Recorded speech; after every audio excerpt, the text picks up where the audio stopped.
Oke. Ya. Ini unik ya, karena saya ketemu dengan Profesor Dr. Kuat Triana.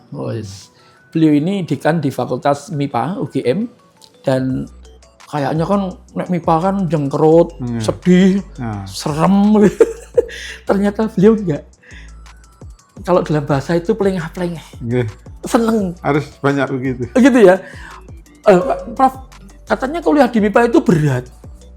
Tapi kok kayaknya jenengan kok ini nggak pernah menikmati keberatan itu. Enggak. Kuliah di MIPA khususnya yang di prodi saya, jurusan saya itu Fisika. Itu mengasihkan kalau menurut saya. Oh. Asiknya di mana, Prof? Kan anak-anak muda misalnya masih SMA kan, wah fisika iki kok ngejake minggur ning lab gitu ya. Ya itu kalau sekarang kan arah pengembangan kurikulumnya mengarah ke project based learning, Pak. Atau PBL gitu. Iya. Atau case based learning. Iya. Atau problem based learning. Tapi kami lebih pada project based learning. Projectnya itu satu semester itu mahasiswa kita kasih project untuk dikerjakan berkelompok begitu. Iya. Tapi betul-betul real membuat sesuatu. Oh. Nah, real membuat sesuatu. Contohnya yang paling mudah ketika mahasiswa baru itu kan nanti project-projectnya masih sederhana lah gitu. Iya. Project yang langsung berhubungan dengan lingkungan kita gitu. Contohnya kalau yang mahasiswa-mahasiswa baru itu topik tentang ini kan kalau orang desa kan beda persepsinya. Kalau ada sawah kan sering di situ tuh kalau udah mulai panen itu kan ada burung. Nah gitu. Itu jadi proyek di fisika dasar gitu. Hubungannya panen dengan burung tadi? Ya, bagaimana cara mengusir burung itu dengan teori fisika yang sederhana-sederhana seperti gelombang ultrasonik gitu. Atau mungkin dengan elektromagnetika biasa gitu. Iya. Sehingga sistem itu nanti dikerjakan oleh siswa dengan sendau gurau. Tidak dengan serius berkerut gitu. Gitu ya. Dan ini nanti disupport oleh beberapa mata kuliah gitu yang yang misalnya itu terkait dengan ultrasonik. Berarti ada mata kuliah gelombang suara. Itu nanti dikasih mata kuliah itu mensupport untuk membuat produknya. Gitu, Pak. Jadi ngusir burung tidak seperti zaman dulu pakai kentongan, itu kata gitu ya. Dan itu kan sebetulnya ide yang belum tentu itu dipakai oleh petani, tetapi itu kemungkinan di masa depan ketika nanti sedikit orang yang mau ke sawah, itu mungkin berguna. Oke, artinya menggunakan ilmu yang aplikatif ya, Prof? Betul. Ini proyek harus yang aplikatif, Pak. Yang aplikatif. Walaupun kita tidak tertutup kemungkinan di MIPA itu juga karena ini ada ilmu dasarnya, maka untuk kita juga mengharapkan tidak semuanya ke terapan, karena akan jadi ilmuwan juga gitu. Karena nanti nggak ada ilmuwan kita juga repot Pak. Jadi semuanya perlu instan, tapi yang meneliti mengenai fenomena yang fundamental itu nggak ada. Iya. Jadi ilmu fisika itu luas banget penggunaannya. Menurut saya sangat luas. Jadi mengusir burung di sawah pakai itu, mengusir tikus di rumah juga pakai itu. Nyamuk juga bisa. Nyamuk begitu juga bisa. Cuman ini kan di tataran aplikatif sampai komersial kan belum diseriusi. Gitu. Tapi kan bibit-bibit ilmunya itu sebenarnya tinggal ditingkatkan. Jadi kalau sekarang banyak orang di sana-sana ada demam berdarah gitu kan, itu karena nyamuk kan gitu. Nah sekarang sifat nyamuk itu apa? Itu kan belum diteliti dengan detail. Nah, padahal kita punya ilmu bagaimana agar nyamuk ini tidak suka di rumah kita. Tapi bukan berarti terus kemudian sukanya di tempat lain gitu. Gitu, Pak. Enggak, maksudnya untuk membunuh nyamuknya atau mindahkan? Mindah nyamuk, atau bisa juga nyamuk itu diperangkap. Kayak kita seperti kalau orang desa ya sukanya dangdutan gitu, diputarkan dangdut atau diadakan wakdanan itu kan orang ngumpul, habis itu dijebak gitu, kan mudah-mudah seperti itu. Jadi nyamuk pun begitu juga ya. Nah ini kan ini project based learning, jadi asik Pak sebetulnya. Jadi tidak ada yang sulit, ternyata masuk di MIPA itu mengasihkan dan ilmu tadi ya langsung. Bahkan di matematika itu yang orang bayangkan itu cuma rumus tok gitu. Iya. Itu sekarang kita malah laris di industri. Contoh misalnya kita punya yang paling mudah ya Pak ya. Paling mudah itu untuk optimasi jalur bis kota misalnya itu. Iya. Itu kalau nggak pakai matematika mesti asal-asalan gitu. Oke. Dengan matematika kan dia optimum.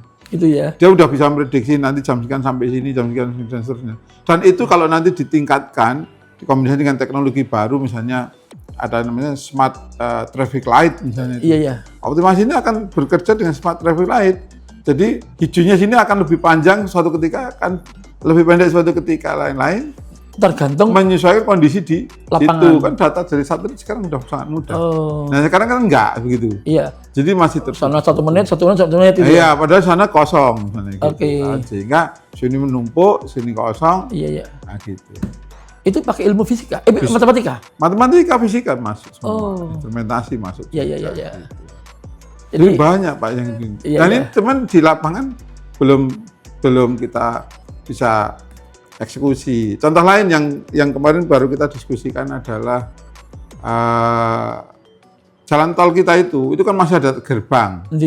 Kan ada gerbang, maka kan mesti potensi macet di tol. Macet, ya kan? Iya. Kalau di tol-tol di Jakarta kan sering macet sekali. Itu karena ada harus ngetap, harus ini gitu. Nah, kami punya teknologi di geofisika itu, yaitu seismometer. Ini idenya itu ini seismometer yang kita kembangkan di sini di MIPA itu bisa mendeteksi gempa di Jepang gitu. Artinya kalau nanti ini kita pasang di konfigurasi tertentu di jalan tol gitu, nanti nggak perlu gerbang tol. Jadi ketika dia melewati garis itu, otomatis terdeteksi. Otomatis kedebet. Tergantung pada ini beratnya berapa kan itu. Iya. Berat alatnya atau berat kendaraannya itu gitu. Berat kendaraannya. Kalau misalnya 1 ton bayar sekian. Iya, dan itu kedebet langsung. Bisa begitu ya? Bisa. Gitu. Cuma nanti mengalahkan manusia, Prof. Ya, lama-lama dulu kan ada yang jaga, terus kemudian sekarang nggak ada yang jaga, tapi ada mesin ngetapnya. Iya.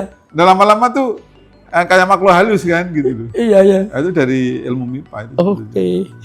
Jadi kalian yang masih muda, yang masih SMA, tolonglah pahami ternyata salah ternyata kalau jurusan yang sulit-sulit itu MIPA, termasuk MIPA matematika ya, itu ternyata nggak sulit dan itu aplikatif banget. Jadi bagi kalian yang mau masuk di MIPA, ada Prof Kuat yang akan memuatkan kalian. Jangan ragu-ragu lah. Jangan ragu-ragu dan jangan takut gitu ya. Prof, pesan untuk anak muda, Prof. Biar kalau masuk UGM MIPA itu nggak takut. Ya, tadi sampaikan Pak Taufik ya, tadi MIPA tidak menakutkan sejatinya. Apalagi nanti kurikulum akan kita perbaiki agar asik gitu. Jadi mengerjakan proyek itu nggak sendirian, bebannya nggak ditanggung sendiri, tapi dipikul bersama oleh tim. Berpikirnya komprehensif gitu ya. Kemudian dosen itu sebagai pengumpan saja nanti, sama kalau kesalahan konsep ya nanti yang betulkan dosennya gitu. Tapi secara prinsip kita harapkan kuliah di MIPA ke depan. Iya. Itu adalah mengasihkan. Oke, kuliah di MIPA masa depan mengasihkan. Apalagi masa depan kalian terjamin. Ya. Lama-lama apapun dibuat oleh orang MIPA. Sudah ya Prof ya? Bukan akan dibuat, tapi sudah dibuat, tinggal bagaimana aplikatif untuk. Ya, bahkan kami sekarang punya kerjasama dengan perusahaan di Jerman salah satunya. Iya. Itu nanti ke depan kalau ini sudah selesai proyek dan uji-uji sudah selesai, nanti akan masuk ke iPhone, ke Android, di seluruh dunia. Gitu. Ini Prof, bocorannya dikit loh. Ya, masuk ke iPhone itu dalam rangka ada aplikasi atau apa? Ada chip yang di situ. Yang sekarang sedang kita kerjasamakan dengan kami. Ada chip yang untuk mendetek apa gitu? Bukan, ada chip yang fungsinya nanti memperbaiki apa yang udah ada di sekarang. Oke. Saya kira sedang dikerjasamakan dengan kami sekarang. Oke. Saya kira handphone multifungsi. Kan sekarang ada jam multifungsi bisa untuk detek jantung, berapa langkah. Itu juga kita kembangkan, tapi tidak. Nanti lain kali aja Pak. Siap. Oke, teman-teman, kalian yang masih muda, jangan lupa UGM ternyata memang punya banyak pilihan. Lah, memang MIPA ini kadang-kadang ditakuti, padahal enggak. Oh, satu lagi. Apa, Prof? Satu lagi. Fakultas MIPA sekarang udah punya perusahaan sendiri. Wih. Nah, kita namanya spin-off company. Jadi company yang dikelola di luar. Nah, tujuannya apa? Tujuannya dulu untuk melakukan inkubasi dan akselerasi atas inovasi dosen-dosen khususnya itu. Iya. Yang sekarang itu malu-malu kucing untuk dilirkan kemana? Dikomersialkan itu malu gitu ya? Malu. Nah, lewat perusahaan tadi itu? Nah, kami setiap departemen itu punya direktur inovasinya. Jadi nanti yang ngurusi misalnya teman-teman yang sekarang sedang asik mengembangkan biomaterial yang untuk implan tulang itu, Pak. Jadi. Sekarang kita sudah punya bukti bahwa kita bisa membuat bentuk tulang dengan 3D printer misalnya gitu. Dan bahannya itu biocompatible, memenuhi syarat untuk kesehatan dan juga nanti akan tumbuh menyatu dengan tulang.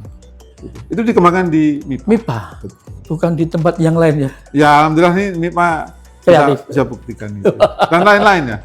Jadi nanti riset-riset itu akan ada ujungnya, yaitu dikomersialisasi atau dihilirisasi.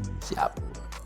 Terima kasih Prof. Ini bocoran yang menarik bahwa kuliah di MIPA itu asik dan mengasihkan. Maka salah satu pilihan kamu kalau masih SMA, catat sekarang. Kalau nggak paham, langsung pastikan. Kalau nggak malu Pak Dekan, nanti ada channel khusus Pak Dekan. Pak Dekan menyapa. Kan menarik juga nih. Biar orang nggak simpang siur gitu. Betul. Dari tabayunya langsung ke A1.